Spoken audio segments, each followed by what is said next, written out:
कहानी के शुरुआत में हमें रास्ते में जाते हुए दो बसेस को दिखाया जाता है। उस बस में बहुत सारी फीमेल स्टूडेंट्स होती हैं, जो वे सभी अपने क्लास के लिए जा रही होती हैं। उन्हीं में से एक का नाम मित्सुको था, जो दिखने में काफी प्यारी थी। वो अपनी नोट्स बुक में कुछ लिख रही होती है। तब उसकी फ्रेंड्स उससे कहने लगती हैं कि क्या तुम हर वक्त लिखती रहती हो? क्या मिलेगा इस तरह की नोट्स बनाने से? यहाँ देखो सभी लोग एंजॉय कर रहे हैं, तुम भी क्यों नहीं करती? ये कहकर उसकी फ्रेंड उसकी नोटबुक को छीन लेती है और उसका पेन नीचे गिर जाता है और वो अपना पेन उठाने के लिए जैसे ही झुकती है, तभी हम देखते हैं कि उस समय कोई चीज बहुत तेजी से आती है और उस लड़कियों के साथ उन दोनों बसेस को आधे पर से ही काट देती है, जिसकी वजह से सारी की सारी लड़कियां दो हिस्सों में कट जाती हैं। इसी के साथ जैसे ही मित्सुको ऊपर उठती है, तब यह देखकर काफी हैरान हो जाती है कि यह क्या हो गया। अब क्योंकि वो नीचे पेन लेने के लिए झुकी थी, इसीलिए बच गई थी। यह देखकर बहुत ज्यादा डर जाती है और बस से उतरकर भागने लगती है। यहाँ पर हमें पता चलता है कि इन सभी को काटने वाली चीज कुछ और नहीं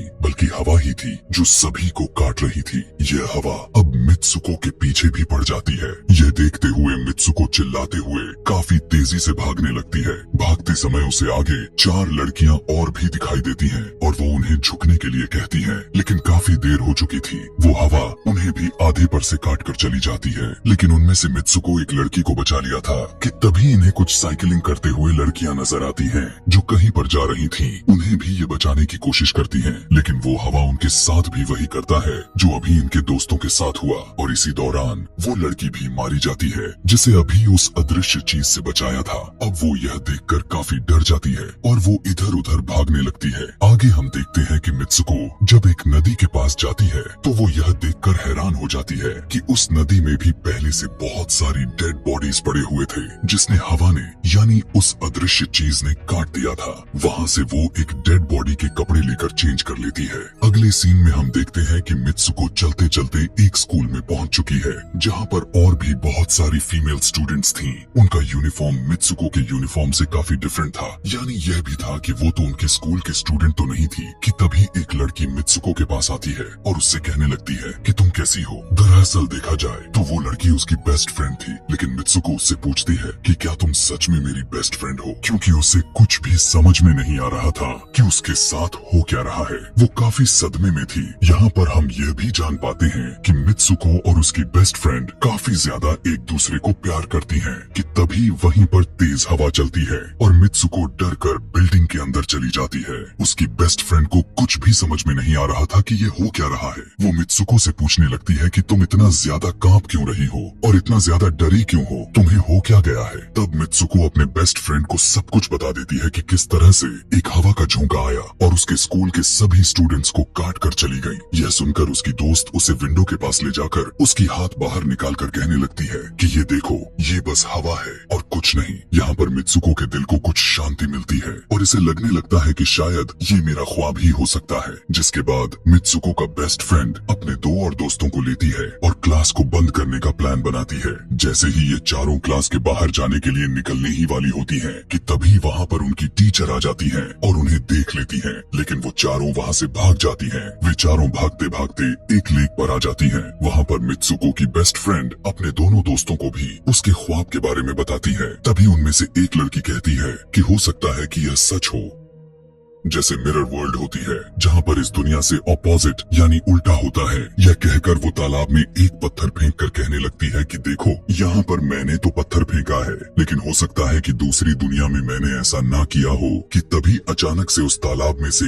एक क्रोकोडाइल निकल कर आता है, उसमें से एक लड़की को खा जाता है। फिर वो लड़की कहने लगती है कि देखो, मैंने कहा था ना, जो इस दुनिया में होता है वो उस दुनिया में बिल्कुल भी नहीं होता, और जो उस दुनिया में हो रहा है वो इस दुनिया में नहीं हो सकता। तो इसको भी उसी दुनिया में मगरमच्छ ने खाया है। और यहाँ पर ये देखो, ये तो बिल्कुल सेफ है। उसी लेक के पास एक बिस्तर यानी एक बेड नजर आता है। ये चारों उस बेड से तकिए को उठाकर खेलने लगती हैं कि तभी हम देखते हैं दूर से दो लड़कियां इन्हें देख रही थीं। उन दोनों लड़कियों में से एक ब्राइडल बनी हुई थी, क्योंकि ये दोनों लड़कियां आपस में एक दूसरे से शादी कर ली थीं। जिसके बाद उनमें से एक फ्रेंड बताती है कि हमें कुछ ऐसा करना होगा जो उस दुनिया में इम्पॉसिबल हो, क्योंकि हमारे हमारी किस्मत तो पहले से लिखी जा चुकी है, लेकिन हम इसे बदल भी सकते हैं। जिसके बाद ये सभी लड़कियां अपने स्कूल में वापस आती हैं और नेक्स्ट लेक्चर लेने के लिए क्लास में चली जाती हैं कि तभी मित्सुको देखती है उसके पास एक तकिया पड़ा हुआ है। अब जैसे ही वो इस तकिए को उठाने के लिए नीचे झुकती है कि तभी उसकी टीचर पूरे क्लास में गन से फायर करने लगती है और जैसे ही मित्सुको उस तकिए को उठाकर ऊपर देखती है तो उसके क्लास के सभी लड़कियां मारी जा चुकी होती हैं और यहाँ पर एक बार फिर वो बच जाती है जैसे पिछली बार अपने ड्रीम्स में बच गई थी। मित्सुको की टीचर उसके पास आकर कहती है कि तुम्हारी हिम्मत कैसे हो गई, इस क्लास को बंद करने की तुम्हारा भी मरना तय है। कि तभी उसी वक्त दो लड़कियां और आ जाती हैं और मित्सुको को बचाकर वहाँ से भागने की कोशिश करती है, लेकिन एक दूसरी टीचर वहाँ पर आकर उन दोनों लड़कियों को मौत के घाट उतार देती है। अब जितने भी स्टूडेंट्स की जान बच गई थी, मित्सुको उनके साथ बाहर भागने लगती है, लेकिन स्कूल की सभी टीचर्स उन सभी लड़कियों पर फायरिंग करने लग जाती हैं। अब यहाँ पर फायरिंग के दौरान सभी लड़कियां जैसे ही वहाँ से बाहर आती हैं, तो यहाँ पर हवा उन्हें काट देती है। यहाँ पर अब मित्सुको यहाँ पर एक बार फिर से अकेली रह जाती है और वो वहाँ से भागकर क्राउड एरिया से होता हुआ पुलिस स्टेशन में जाती है। वो वहाँ पर सब कुछ बताने लगती है। उसकी यह बात सुनने के बाद पुलिस वाली लड़की उससे कहती है कि लेकिन तुमने स्कूल वाली कपड़े तो नहीं पहने हुए हैं। और जब वो उसके सामने एक मिरर को रखती है तब मित्सुको उस मिरर में देखती है कि वो तो एकदम से बदल गई होती है और लोग उसे मित्सुको के नाम से नहीं बल्कि उसे किसी और नाम से बुला रहे थे। यहाँ पर हमें पता चलता है कि उसकी शादी होने वाली थी। तब वही पुलिस ऑफिसर उसे उसकी शादी के लिए लेकर जाती है। यह देखकर आसपास के लोग उसे कॉन्ग्रेचुलेशंस दे रहे थे। अब जैसे ही वे सभी उसे लेकर चर्च पहुँचते हैं तो मित्सुको को बेस्ट फ्रेंड भी वहीं पर मौजूद होती है। मित्सुको उससे पूछने लगती है कि यह सब मेरे साथ क्या हो रहा है। तब उसकी दोस्त उससे कहती है कि अभी खामोश रहो, हम अभी किसी के कंट्रोल में हैं, बस जैसा मैं कहूँ तो तुम वैसा ही करो। और यह कहते हुए वो उसका वेडिंग ड्रेस पहनाती है और उसे वहाँ जाने के लिए कहती है। अब जैसे ही वो अपनी मैरिज सेरेमनी के लिए आगे बढ़ती है तो वहाँ की सभी लड़कियाँ उसका मजाक उड़ाने लगती हैं। यह देखकर उसकी बेस्ट फ्रेंड एक एक करके सभी को मारना शुरू कर देती है। जिसके बाद जैसे ही मित्सुको आगे बढ़ती है तो उसके ग्रूम की जगह एक ताबूत खड़ा हुआ नजर आता है।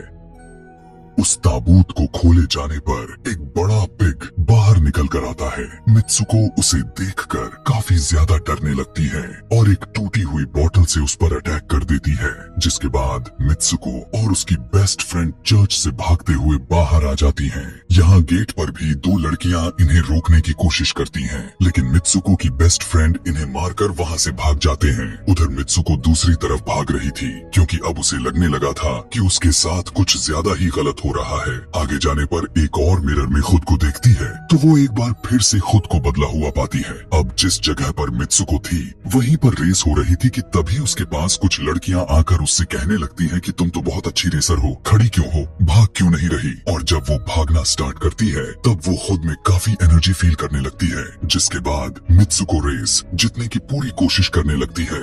भागते समय उसे अपने डेड फ्रेंड्स भी नजर आती हैं जो कुछ वक्त पहले उसके स्कूल में मारी जा चुकी थी। कि तभी उसी वक्त उसकी बेस्ट फ्रेंड भी आ जाती है। तभी ये दोनों नोटिस करती हैं कि वही पिग और वो औरतें जिन्होंने इनको चर्च में रोक रही थी वो सभी इन्हीं की तरफ आ रही थी। भागते समय कुछ लड़कियां मित्सुको से कहने लगती हैं कि इस दुनिया से बाहर चली जाओ। इसके बाद हम आगे देखते हैं कि मित्सुको भागते भागते एक सुनसान अंधेरी जगह पर आ जाती है। वहीं पर कुछ स्टूडेंट्स नजर आती हैं जिन्होंने यूनिफॉर्म पहना हुआ था। वो सभी लड़कियां मित्सुको से कहने लगती हैं कि हम सभी मरे हुए हैं और तुम्हें भी मार देंगे। लेकिन तभी मित्सुको की बेस्ट फ्रेंड वहाँ पर आकर उस लड़की को मारकर वहाँ से मित्सुको को भगा ले जाती है। मित्सुको की बेस्ट फ्रेंड उसे अपना नाम जोर जोर से पुकारने के लिए कहती है, जिस पर मित्सुको अपना नाम जोर जोर से लेने लगती है। इसी के साथ मित्सुको अपना असली रूप में वापस आ जाती है। उसकी बेस्ट फ्रेंड उसे अपना हाथ दिखाते हुए कहती है कि प्लीज मेरे हाथ में जो वायर लगी हुई है उसे बाहर खींच दो ताकि मैं इस दुनिया से बाहर जा सकूं।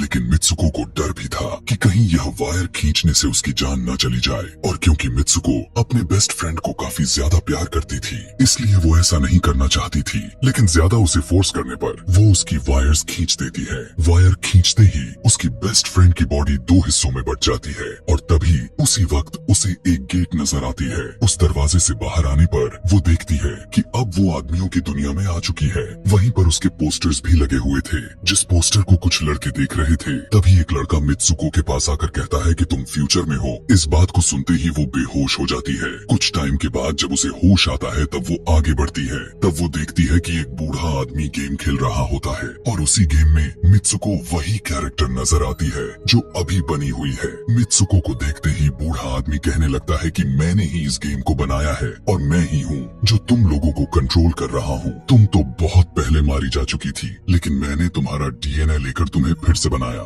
मित्सुको को जब यह बात सुनकर उसे पता चल जाता है कि यह एक गेम है, तो उसे लगता है कि शायद मैं अभी भी अपने दुनिया में जा सकती हूँ। कि तभी उसी समय एक आदमी आता है और मित्सुको को अपने पास बुलाने लगता है। तब वो बूढ़ा आदमी मित्सुको से उसकी आखिरी लेवल को कंप्लीट करने के लिए कहता है। वो आगे बढ़ने लगती है कि तभी मित्सुको को अपने दोस्त की कही हुई बात याद आ जाती है कि अगर हम इस दुनिया में कुछ ऐसा करेंगे जो दूसरी दुनिया में इम्पॉसिबल हो तो तुम इस गेम से बाहर आ जाओगी। और इसी के साथ वो इस आदमी का गला दबा देती है और कहने लगती है, बस करो हमारे साथ खेलना। यह कहकर मित्सुको उस बूढ़े आदमी की छड़ी को उठाकर अपने पेट में घुसा देती है, जिस वजह से उसकी मौत हो जाती है। और यहाँ पर हम देखते हैं कि बूढ़ा आदमी यह सोच भी नहीं सकता था कि मित्सुको ऐसा कुछ कर सकती थी और इसी के साथ उसकी डेस्टिनी पूरी तरह से चेंज हो जाती है। वो इस दुनिया में यानी गेम में तो मर चुकी थी, लेकिन असली दुनिया में वो अभी भी जिंदा थी। आगे हमें ये भी दिखाया जाता है कि मित्सुको के बाकी के कैरेक्टर्स भी किसी न किसी वजह से अपने आप को मार लेते हैं और अब वे सभी गेम का पार्ट नहीं थे। अगले सीन में हमें मित्सुको को बर्फीले जगह पर लेटा हुआ दिखाया जाता है और अब वो अपने रियल वर्ल्ड में आ चुकी थी। और इसी के साथ यह दिमाग घुमा देने वाली कहानी यहीं पर खत्म हो जाती है। आगे और भी ऐसे ही एक्सप्लेनेशन मूवीज देखने के लिए कमेंट में नेक्स्ट लिखना ना भूलें। Thanks for watching.